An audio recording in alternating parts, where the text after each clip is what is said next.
Di balik gerbang besi sebuah rumah mewah di tepi kota, seorang milioner muda duduk termenung sambil mendengar hinaan dari tamu yang berpakaian mahal. Mengapa kehidupan yang tampak sempurna itu tiba-tiba mengguncang dan harapannya nyaris padam dalam 1 jam yang seolah tanpa napas itu? Apa yang membuat semua orang melupakan rasa malu mereka dan berkata keras tentang nasibnya? Apa yang akan datang saat seorang bocah miskin mengetuk pintu yang tak pernah ia pikirkan akan terbuka? Bagaimana 1 jam bisa mengubah segalanya? Lihatlah dengan hati. Malam itu hujan turun lebat, bunyi tetes air seperti deretan jam yang menghitung mundur. Di dalam ruang tamu berlampu keemasan, suara tawa palsu menggantung seperti asap, sementara di balkon, sepasang mata yang dulu penuh percaya, kini kosong dan dingin seperti kaca. Pelipisnya memerah karena keringat dan air mata, tangan yang biasanya memegang dunia, kini gemetar. Ia kehilangan sesuatu yang tidak bisa dibeli kembali,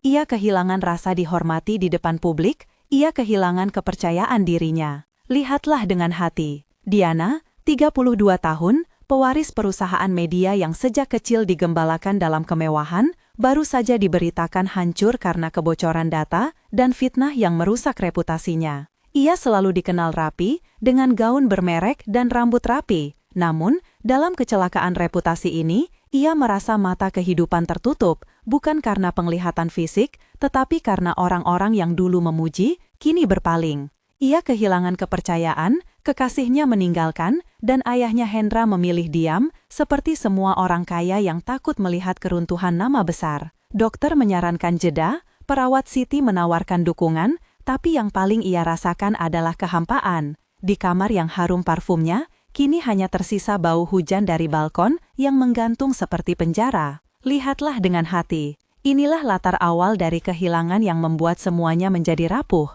Hari-hari setelah insiden itu berubah menjadi rutinitas kosong. Pagi ia membuka pintu kaca yang basah oleh hujan, meraba pelipisnya mencari jejak luka yang tak tampak, merasakan tekstur kain rumah yang mewah namun dingin di telapak tangan. Sekretarisnya Maya datang dengan wajah pucat dan menatapnya seperti melihat benda pecah. Tunangan yang dulu penuh janji, Adrian, menelepon hanya untuk menutup telepon. Ayah Hendra memilih pertemuan bisnis daripada berbicara tentang masa depan putrinya. Di ruang makan, suara sendok dan piring menjadi gema, rasa makanan seperti debu yang tak mengisi perut. Tetangga Pak Joko berbisik kepada jurnalis Rina yang sering mengintip dari pagar, sementara ucapan simpati mengandung kecurigaan dan praduga. Diana duduk di kursi dengan tangan menyentuh kain sofa, meraba jahitan sebagai pengganti pegangan hidup. Ia berdoa dalam sunyi, memainkan kata doa seperti manik-manik yang jatuh satu persatu, berharap ada keajaiban kecil. Lihatlah dengan hati. Malam ketika hujan paling deras, pintu gerbang rumah itu diketuk dengan perlahan. Suara ketukan datang dari seorang bocah berusia sekitar 13 tahun bernama Bima, berbaju lusuh dan sepatu berlumpur. Ia membawa sebuah kantong kecil berisi minyak angguran dan sebatang kayu kecil yang digunakan untuk pijat. Wajahnya kotor, rambutnya sedikit berantakan, namun matanya terang dan tenang. Semua orang di rumah itu terkejut. Rasa jijik dan hinaan segera meluncur dari bibir tamu yang hadir di ruang tamu. Siapa dia? Bisik Rina yang terdengar seperti tawa kecil. Orang ini tidak pantas berada di sini, kata seorang tamu lain. Bahkan tunangan Adrian menatap dengan cemooh. Namun Bima berdiri tegak di depan Diana dengan sikap yang tidak biasa. Sederhana namun tulus. Ia tidak meminta uang. Ia hanya menawarkan pijatan sederhana dan sebuah doa pendek. Ia mengangguk, menarik nafas, dan meraba pelipis Diana dengan tangan yang kasar. Sekali sentuh, sekali doa. Sesuatu yang tak terduga mulai terjadi. Lihatlah dengan hati. Pertemuan pertama itu diwarnai dialog panjang yang membuka ruang antara dua dunia. Mereka berbicara perlahan, dan tiap kalimat menambah lapisan harapan yang rapuh. Diana bertanya mengapa Bima datang. Ia menuntut jawaban dan empati dari anak itu. Bima menjawab dengan sederhana. Ia pernah dibantu oleh orang kaya ketika ia kecil, dan kini tugasnya hanya membalas kebaikan dengan cara yang sederhana. Mereka bertukar kata-kata seperti alat yang menyambung dua tepian jurang. Di antara mereka, perawat Siti menyaksikan dengan air mata yang menetes. Dialog itu berlanjut dalam 8 hingga 10 pertukaran percakapan yang penuh nuansa. Bima mengatakan, "Saya datang karena saya percaya." Diana menjawab, "Percaya pada apa?" Bima berkata, percaya bahwa doa dan sentuhan kecil bisa membuka sesuatu dalam hati. Diana menyentuh bahunya. Apakah itu benar? Bima menatap, coba rasakan. Diana menghela nafas panjang. Aku takut.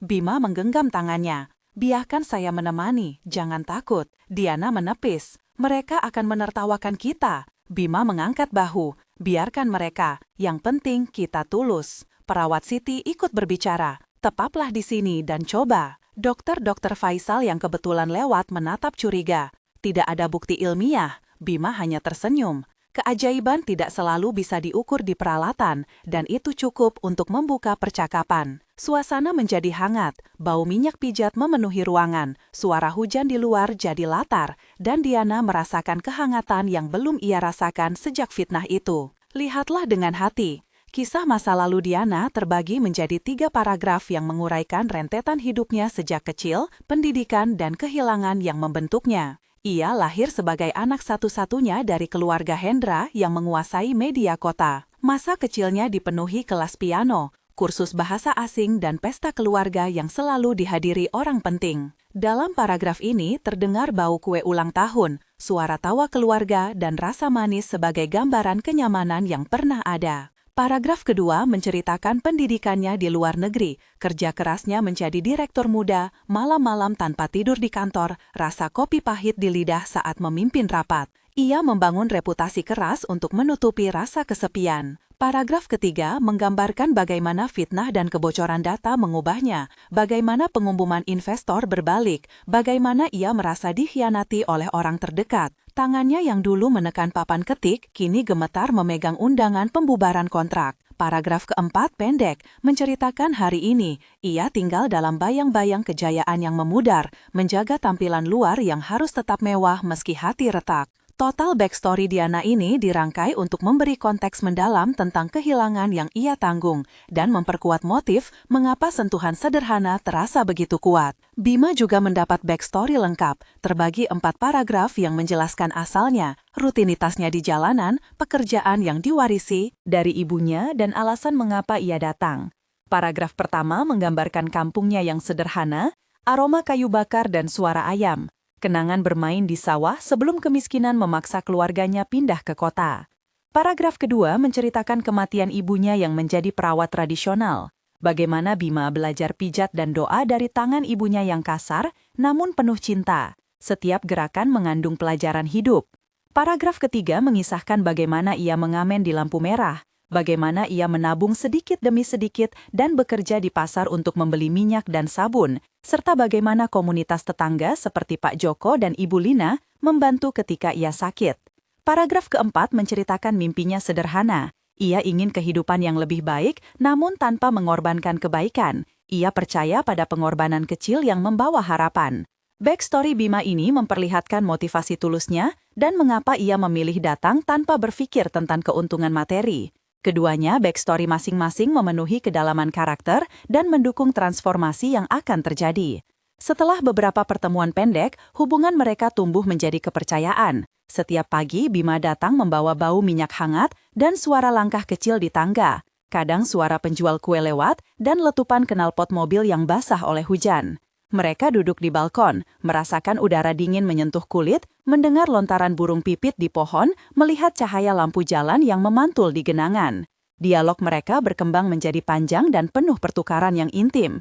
Diana bertanya tentang masa lalu Bima, Bima menjawab tentang ibunya. Diana bercerita tentang ayahnya, Hendra. Bima bertanya mengapa ia tidak kembali ke lidah kota lama. Diana bertanya apakah ia tidak takut hidup di jalan. Bima menjawab bagaimana doa ibunya menuntunnya. Diana menangis, Bima memegang tangan. Kami akan berdoa bersama. Diana bertanya, apakah kau yakin ini akan mengubah sesuatu? Bima bersenyum, keajaiban kecil dimulai dengan percaya.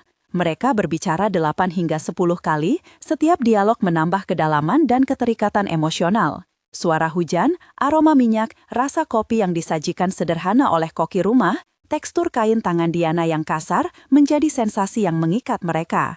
Pada adegan ini sensorik hadir kuat, bau hujan, suara pelan tangisan, kesan dingin di jari, rasa asin air mata, dan warna lampu yang remang menjadi jembatan perasaan. Konflik memuncak ketika ayah Hendra mengetahui hubungan itu dan melarang Bima mendekat. Ayah tersinggung oleh stigma sosial dan takut reputasi keluarga rusak. Dalam adegan konfrontasi yang tegang, terjadi dialog panjang antara Hendra dan Diana, dan juga Bima. Hendra berkata, "Ini memalukan." Diana menjawab, "Ini hidupku." Hendra membentak, "Kau tidak boleh memalukan keluarga." Bima duduk tenang, "Saya tidak ingin memalukan siapapun." Hendra menatap sinis, "Kau anak jalanan, apa yang bisa kau tawarkan?" Bima menundukkan kepala, "Saya menawarkan tugas saya bekerja, saya tidak meminta selain kesempatan." Diana berteriak, "Kenapa ayah tidak pernah memberi aku kesempatan ketika aku butuh?"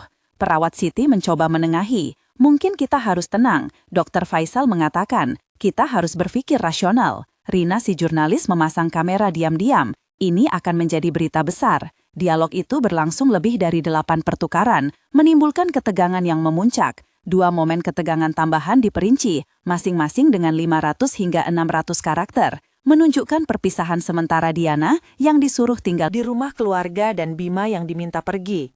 Rasa dingin menebal, suara sepatu Hendra yang berat, bau parfum mahalnya, pelipis Diana yang memerah, dan bunyi pintu yang menutup menjadi citra kuat. Lihatlah dengan hati.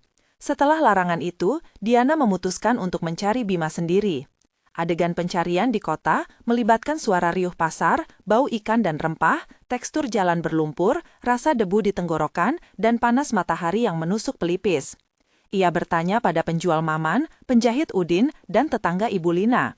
Nama-nama sekunder muncul, Rina jurnalis yang merekam dari jauh, Dr. Faisal yang menolak terlibat, Maya sekretaris yang menangis di ruang kerja, Pak Joko tetangga yang pernah menolong Bima, dan Ustadz Rahman tetangga yang memberi doa pendek.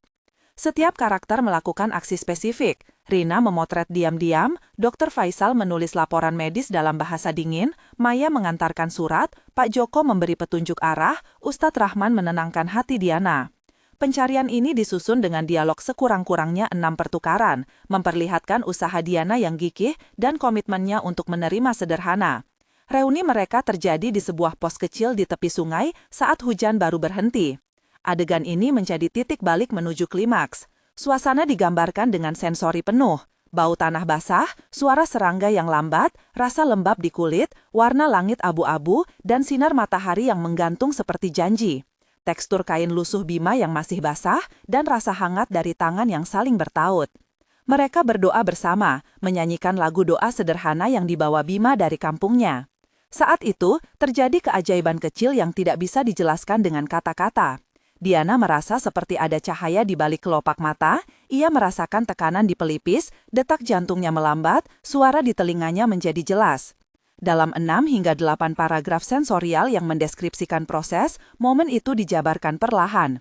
Detik demi detik hadir aroma minyak, rasa asin pada bibir, denting jarak yang menandai waktu, akhirnya sebuah napas panjang yang membawa perubahan. Di sini muncul sebuah transformasi emosional yang kuat, mungkin bukan penyembuhan medis total, namun ada pembukaan yang mengubah cara Diana melihat dunia. Dokter yang menonton dari jauh terdiam, ia meraba buku catatannya namun tidak menemukan kata-kata.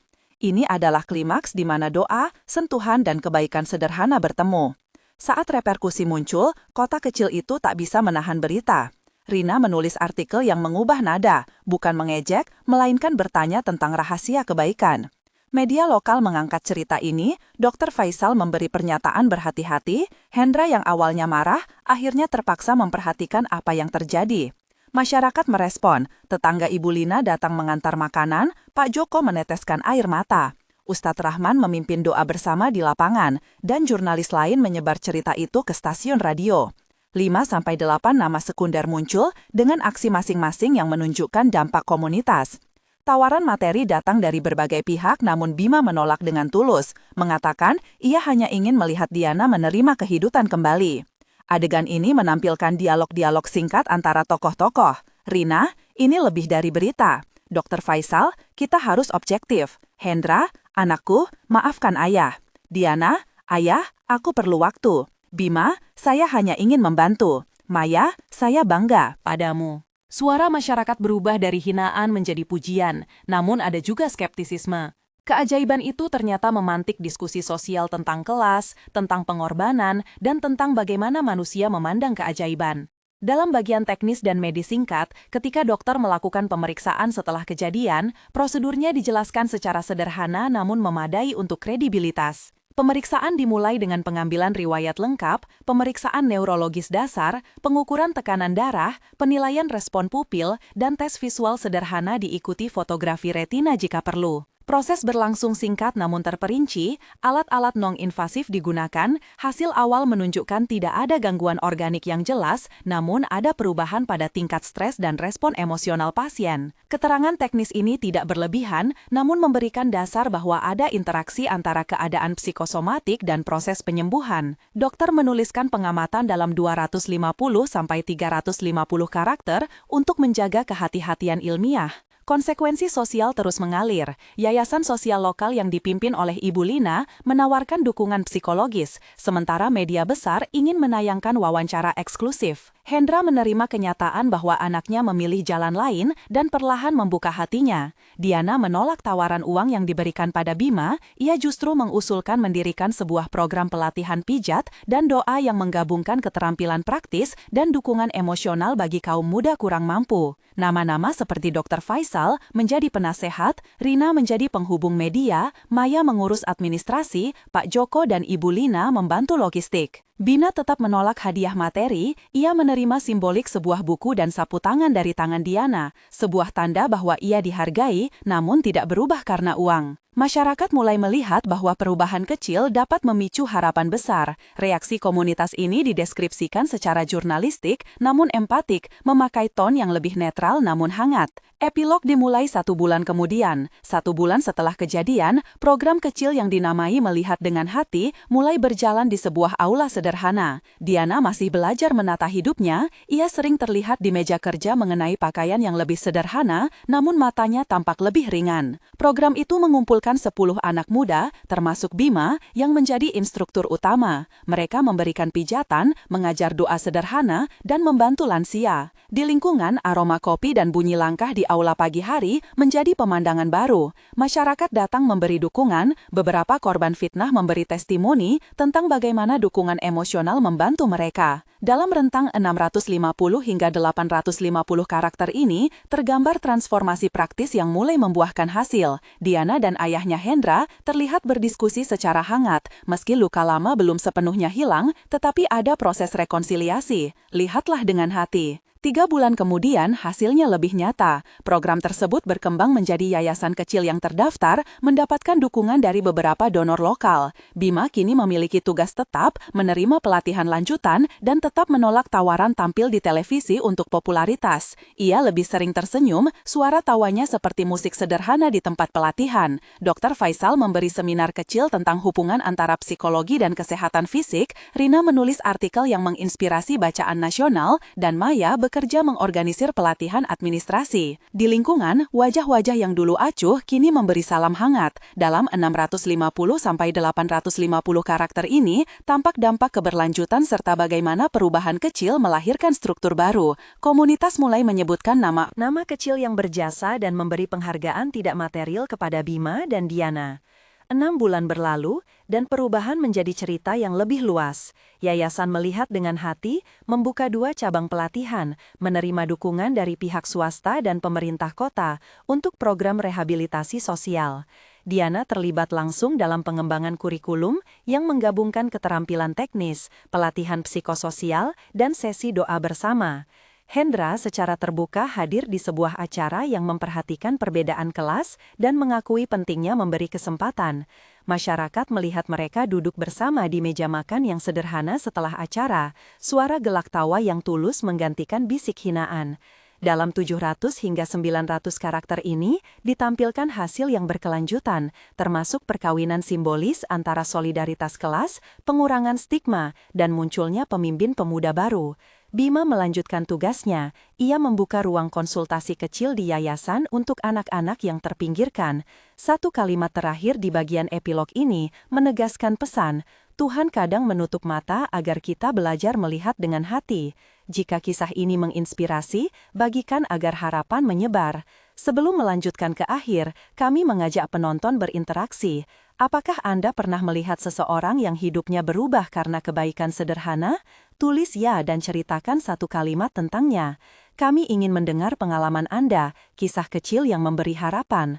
Komentar Anda akan membantu komunitas ini berkembang dan memberi ide untuk cerita-cerita berikutnya.